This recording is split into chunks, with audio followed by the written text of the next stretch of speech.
In this video, I'm bringing you a full review on the new Suzuki Address 125, new for 2023, meeting Euro 5 emission standards. I'm bringing you the pros, the cons, and why I've been quite surprised by how good it is.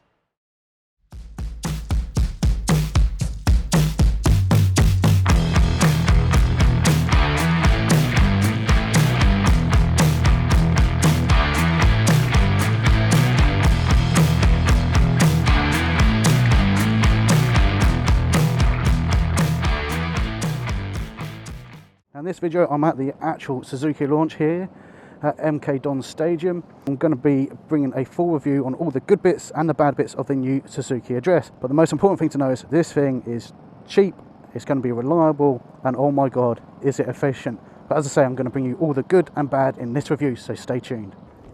Well, there is a lot of foot room. That's my first instance.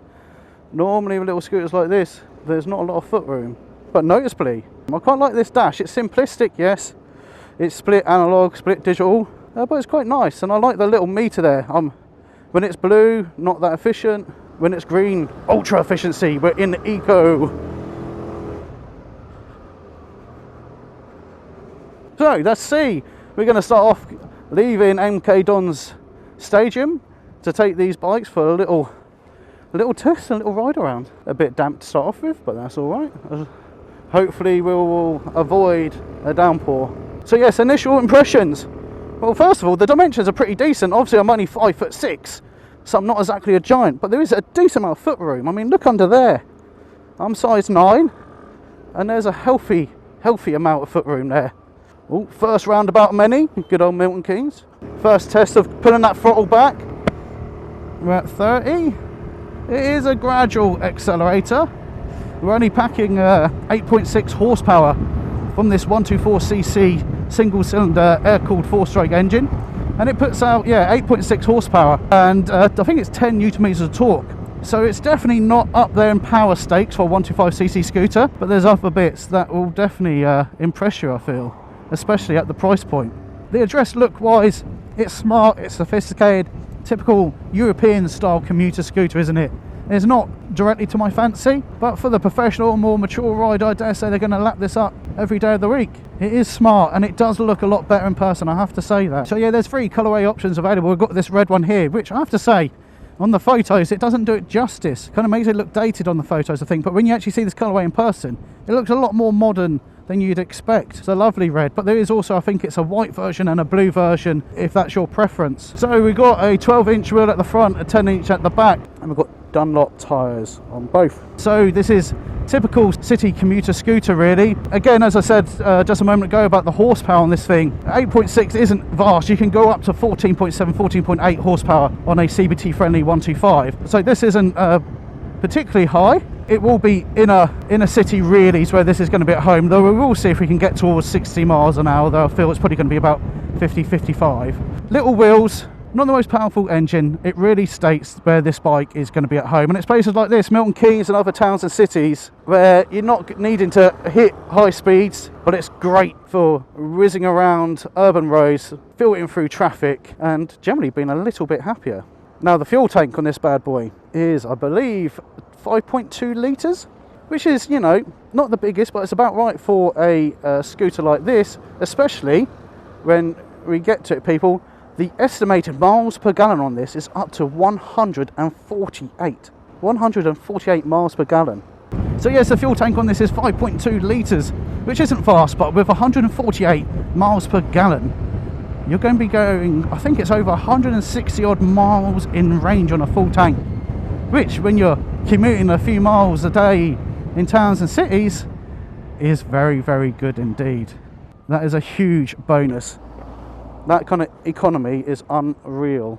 It accelerates nicely. This thing really pulls quite well. Even on the roundabouts, you're not left dawdling. You're kind of going along and builds up really nicely. As I've got something in my eye. Up to 55. Let's go tuck. Bloody hell, we're at 60 already, people. Respect to the little Address 125.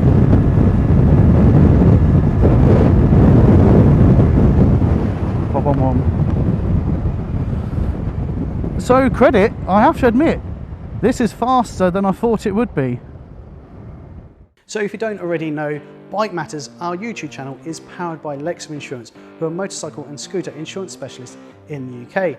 Not only do they make it possible for us to put out this type of content, but they give our viewers in the UK a cool little opportunity of saving up to £20 off their insurance premium. Just click the link in the top right hand corner now, that'll take you through to their quotation form, and the price at the end will automatically have £20 deducted. So in regards to brakes, we have a 190mm disc up front and we have a 120mm drum on the back, and we have got combined braking system, which, to be fair, when it's at this price point, it's to be expected to have combined braking system. But in all honesty, I've been really impressed by the brakes on this. It does, you know, it's not groundbreaking. It's not like, oh my god, these are the best brakes in the world, but they just do the job which you expect of them. Nice steady progressive braking, no alarmingly slow braking. It's just on point, what you'd expect.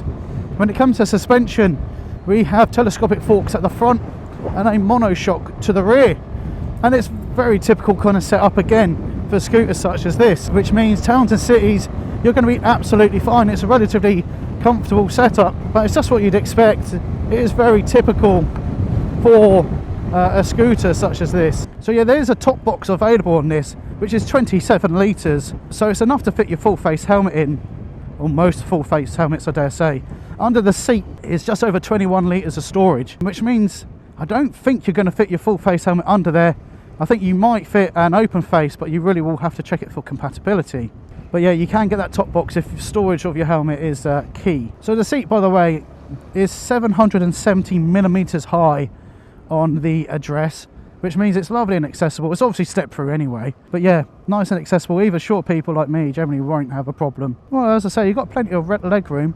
I think if you're bordering on the side of being a giant, then yeah, your knees are probably going to be towards where the handlebars are, and it might be a little bit, shall we say, squashed, but I can't give any true indication of that. It would just be a guess. But for me, for a 125cc scooter, this has got really good leg room. But the seat itself is lovely and comfortable, decent proportions, and it feels of a decent material.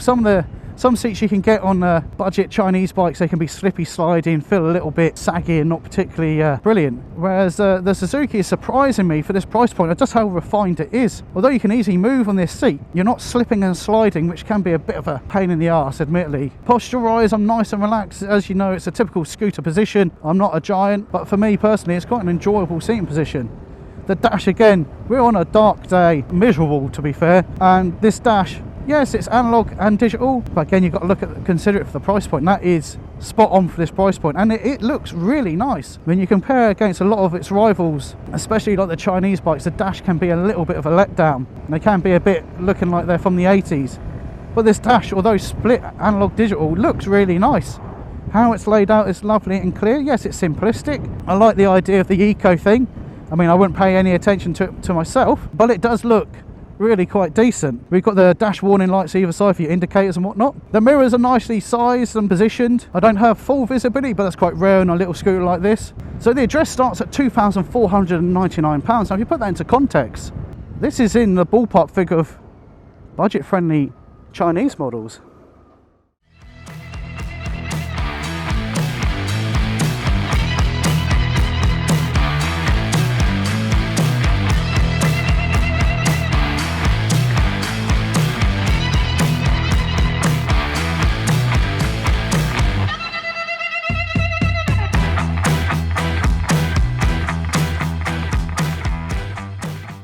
So what my pros and cons be of the Suzuki Address 125, all fresh and new for Euro 5 and 2023? Well, I have to say, coming into this, I was a little bit apprehensive. I thought the motor, the engine would be too slow, it would be too sluggish on acceleration. I thought it's going to feel budget, it's going to feel cheap and lack refinement. Well, I have to say, I eat my words, people. I have been very impressed. I'm not just saying it because I'm on a Suzuki launch. I've been quite honest. You can see my top 10 new scooters for 2023 video and see that I wasn't too excited about these models. Yeah, I was excited enough to put in my top 10, but I don't think they're going to be brilliant. However, they then released the price under £2,500. That is very budget friendly pricing, and its competitors, you have to say, are mostly Chinese.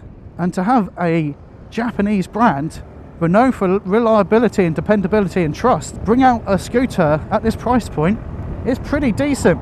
There is compromises. Storage is decent on this, but if you really want to put your helmet underneath and it's full face, I'm not sure that's going to happen. I think you'll have to buy the top box. But that's probably not the biggest deal in the world. We have the storage on the back of the leg shield as well here, that cubby hole, USB port. It's not full LED like some of the indicators and stuff like that are still bold, but that's not really a big deal, and it's what you expect for this price point, to be fair with you. The proportions are really quite decent. Obviously I'm only a tiddler, I'm at 5'6", but I feel the footboard is really decently sized. Again, that could be an issue on a lot of smaller scooters, but not on this. The efficiency on this, 148 miles per gallon. My word, that is frugal. It's obviously real world, you're not going to get that, no, but still, getting over 120 miles per gallon, you're going to take that every day of the week, aren't you? So yeah, engine, it is faster than I thought it would be. I've seen 60 miles an hour on this as well, so that is pretty good going. And then you throw in it's a Suzuki, it's going to be reliable, dependable. People are just going to buy this in decent numbers. Suzuki come out and give people another option for a budget bike. Many Japanese equivalents, you know, are 500 grand more starting price. So you have to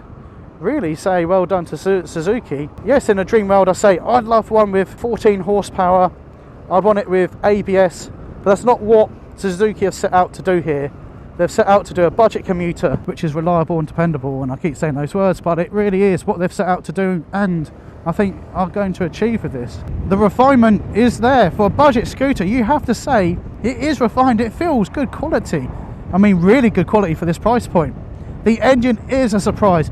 It accelerates better than I expected, and it has a bigger top speed than I expected. It shows 60 miles an hour, or over 60 miles an hour on the dash, and it did on the Venice as well. Venice. So I have to admit, I am really surprised by how good this little scooter is. When I first saw it announced, I thought, it'll be okay. Maybe it'll lack power, maybe lack refinement. I am completely wrong. This little scooter, classic in style, has been really impressive. That engine, yes, it's only 8.6 horsepower, but it picks up speed really nicely. You're not wanting for more on roundabouts, you just pull away with ease. It's ridiculously good fuel economy, up to 148 miles per gallon. So all in all, this little package is very impressive. And when you think it's £2,499, the refinement and quality is way above everything else at this price point. Yes, you've got a combined braking system, the storage could be a little bit bigger, but these are just really small compromises for what you're getting at £2,500. So there you go, my full review on the Suzuki Address 125. If you enjoyed this video, hit that like button. Now, if you're interested in the Suzuki Venice 125, make sure to click that link and check that video out there.